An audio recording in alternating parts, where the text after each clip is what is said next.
selamat siang semuanya. Namo Buddhaya. Namo Buddhaya. Baik, ini pertemuan pertama kita ya. Setelah kalian semua PKL 6 bulan, gimana PKL-nya? Menyenangkan? Menyenangkan. Baik, oke.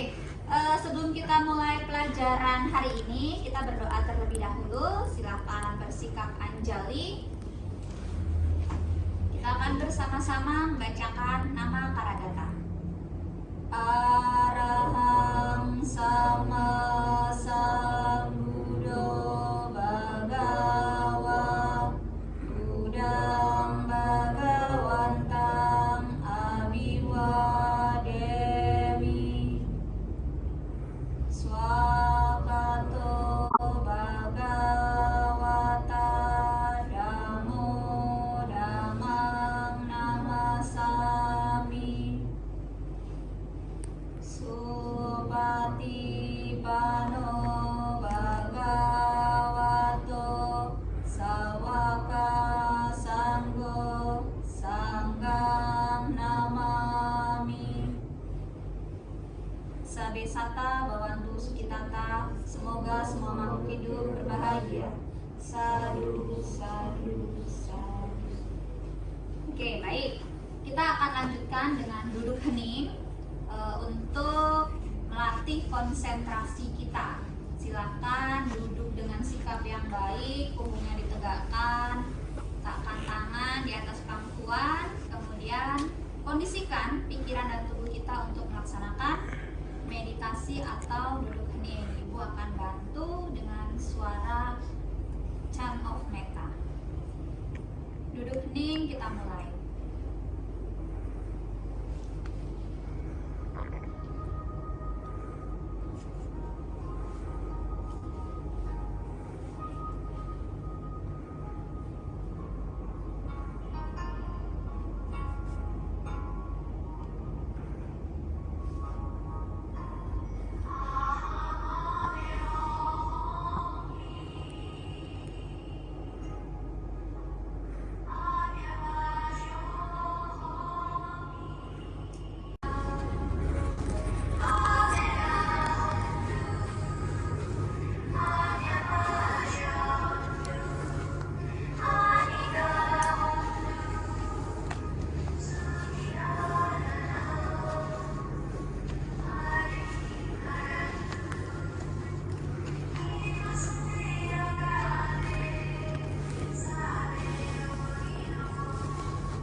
Meditasi selesai.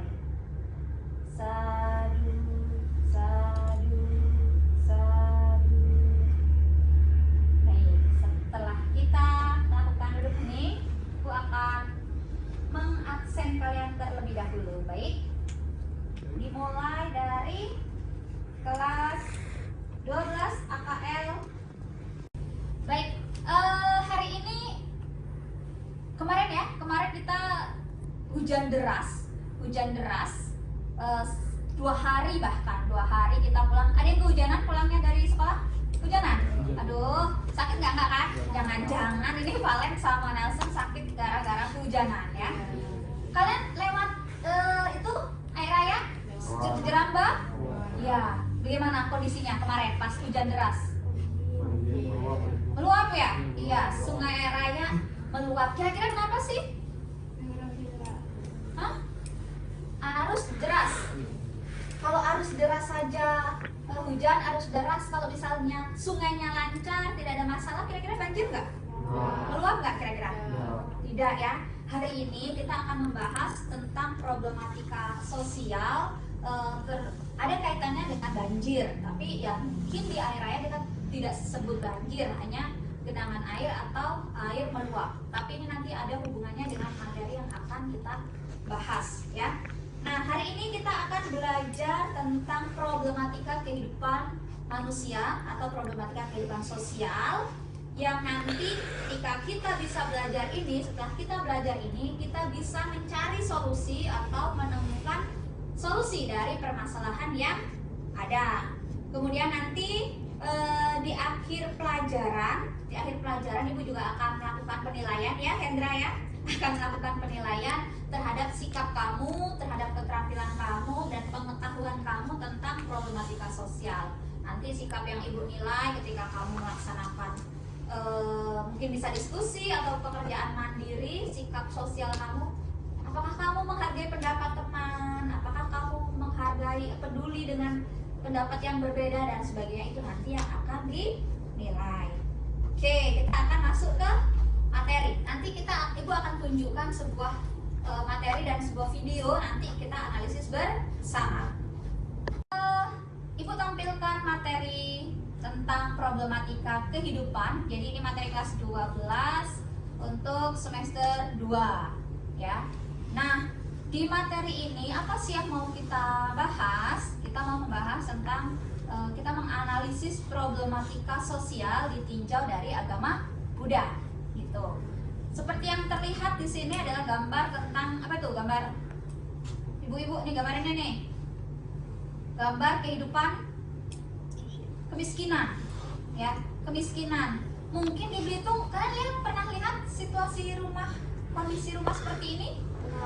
Di mana? Daerah mana? Daerah mana? Kampung. Di kampung mana? Membalong Banten. Membalong Banten masih ada. Atau di air bandaran ya, yang air bulo masuk, nah itu masih ada. Karena kami ibu pernah sempat baksos ke rumah-rumah yang rumah kardus segala macam, rumah udah reot. Dan ini fakta yang ada di lapangan. Kita mau cari tahu, kita menganalisis dari penyebabnya, kemudian gimana cara mengatasi problematika ini. Oke, nah untuk mengatasi permasalahan-permasalahan yang ada tadi, agama Buddha punya solusi. Agama Buddha itu punya solusi, yaitu dengan jalan mulia berunsur 8. Ada satu jalan tapi unsur 8. Ini bisa diselesaikan untuk menyelesaikan permasalahan yang ada. Jangankan masalah kemiskinan, masalah banjir, masalah kehidupan, penderitaan terlahir sebagai manusia, samsara, itu juga bisa terselesaikan dengan jalan mulia berunsur 8. Ada pandangan benar, pikiran benar. Ini sudah ada ya di kelas 11, masih ingat? Masih dikit-dikit, tak apa-apa. Kita ulang lagi. Pandangan benar, pikiran benar, perkataan benar, kemudian perbuatan benar, penghidupan benar, atau dulu kita sering mata pencarian benar, itu sama saja. Pengupayaan benar, pengheningan benar, dan penyadaran benar. Nah, ini nanti yang akan kita gunakan untuk memecahkan permasalahan-permasalahan yang ada. Nah, selanjutnya ibu akan menampilkan sebuah video. Nanti silakan kalian analisis berdasarkan pendekatan ini. Jadi nanti kita cari tahu sebabnya apa kok ada masalah kayak gini. Kemudian apa sih solusi yang bisa kita berikan supaya masalah ini hilang atau masalah ini terselesaikan. Betul. Oke, kita lihat ya. Video nanti kalian silakan tadi ya diamati dengan seksama, cari tahu penyebabnya apa, kemudian solusinya gimana, nanti berdasarkan pendekatan jalan mulia berunsur 8. Selamat menyaksikan. Ditampilkan oleh tim gabungan yang terdiri dari gabungan LHK, Barreskrim Polri, dan Puspom TNI. Penertiban ini telah dilakukan selama 2 hari terakhir dari Selasa hingga Rabu di beberapa lokasi di Belitung Timur. Para penambang ini kemudian dibawa ke Polres Belitung Timur untuk dimintai keterangan. Untuk detail informasinya akan disampaikan langsung oleh rekan jurnalis Pos Belitung, Brian Himantoro, yang kini sudah terhubung bersama kami. Silakan Brian. Baik rekan di studio dan sahabat Pos Belitung, dengan segala di seluruh Indonesia, bisa saya laporkan bahwa sejak 2 hari terakhir tim gabungan yang terdiri dari Barreskrim Polri dan Puspom TNI menertibkan penambang atau praktek tambang ilegal. Setelah kalian menonton video tadi, liputan dari rekan Pos Belitung yang disampaikan di media, silahkan kalian analisis bagaimana, apa sih permasalahan yang ada, problematika yang ada itu apa, satu. Kemudian kedua, bagaimana akhir dari masalah ini. Masalah ini berakhir kalau apa sih? Kalau misalnya Kemiskinan itu berhasil lagi. Berakhir jika apa? Oh, jika rakyat sejahtera, hidupnya sejahtera. Sejahtera bukan berarti kaya ya. Sejahtera itu artinya terpenuhi kebutuhannya. Nah, kalau masalah kasus tadi ilegal timah, penambangan timah ilegal itu terakhir ketika apa? Dan yang terakhir adalah bagaimana cara mengatasinya dengan pendekatan jalan mulia berunsur 8. Silahkan nanti kalian bisa berdiskusi dengan teman. Ibu tidak perlu membagi kalian dengan kelompok karena sebenarnya ini analisisnya sendiri sebenarnya, tapi tidak apa-apa untuk melakukan diskusi. Silahkan kalian lakukan diskusi. Kalau dikaitkan dengan loba, dosa, moha, serakah, kemudian kebodohan batin, dan satunya lagi kebencian. Jika dikaitkan dengan itu, apa penyebabnya penambangan ilegal itu?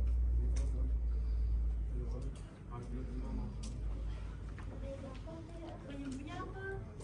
Coba dipikirkan. Apa bisa? Apa yang penyebabnya orang membantu ilegal itu? Apakah hanya itu? Apa yang dipikirkan? Alasannya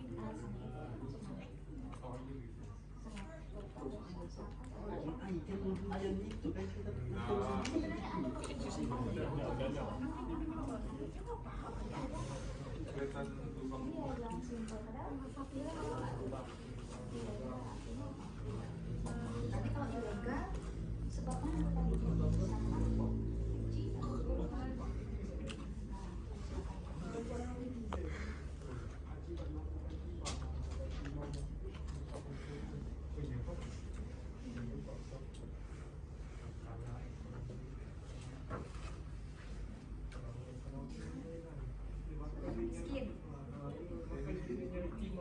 sudah selesai semuanya? Setelah kalian tadi menganalisis tentang permasalahan atau problematika kehidupan, Ibu mau kasih kesempatan nih buat kalian. Apakah ada yang mau menyampaikan hasil dari analisisnya terkait dengan masalah penambangan timah ilegal? Silakan kalau ada yang mau menyampaikan, angkat tangan. Boleh, silakan berdiri ya, biar kelihatan ya. Oke, jadi terkait penambangan liar itu dapat merusak alam, membuat alam menjadi tidak asri dan memberikan dampak banjir karena banyak pohon yang ditebang. Jadi tidak dapat penahan air. Kemudian penyebabnya adalah keserakahan dan kebodohan batin. Lalu cara mengatasinya dengan pandangan benar bahwa manusia dengan lingkungan memiliki hubungan yang erat. Maka dari itu jangan melakukan penambangan liar karena merugikan. Kemudian dengan pandangan benar kita memiliki pikiran terbuka dan positif, sehingga mereka dapat mencari pekerjaan lain yang tidak merugikan orang lain dan tidak melanggar peraturan negara. Oke, bagus, tepuk tangan dulu.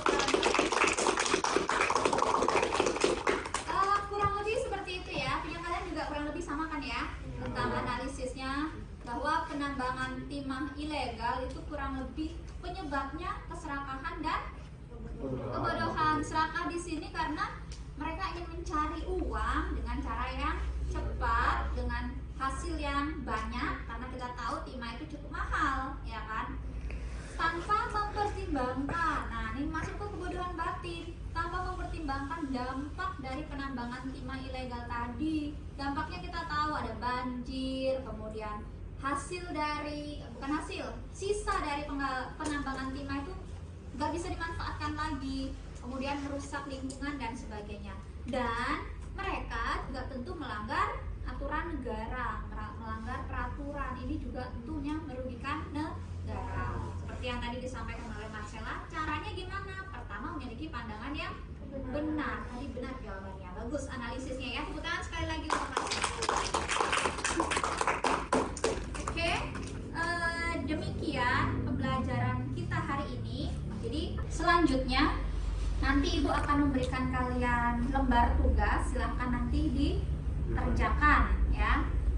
Kemudian minggu depan kita akan mempelajari tentang moralitas. Moralitas, bagaimana seseorang bisa memiliki moralitas yang memiliki moralitas, dia akan bisa menyelesaikan permasalahan-permasalahan yang ada, problematika kehidupan yang ada, dengan tentunya berdasarkan Buddha Dhamma. Oke, baik, pembelajaran kita akhiri dengan membacakan nama Karagata bersama-sama. Kita mulai. Arahang sama sambuddho bhagava Buddhang bhagavantang abhiwademi Swakato bhagavata dhammo dhammang namasami Supatipano bhagavato sawaka sanggo sanggang namami. Sabisata bawantu sukitata, semoga semua makhluk hidup berbahagia. Sadhu, sadhu, sadhu. Akhir kata dari Ibu, selamat siang, Namo Buddhaya. Namo Buddhaya.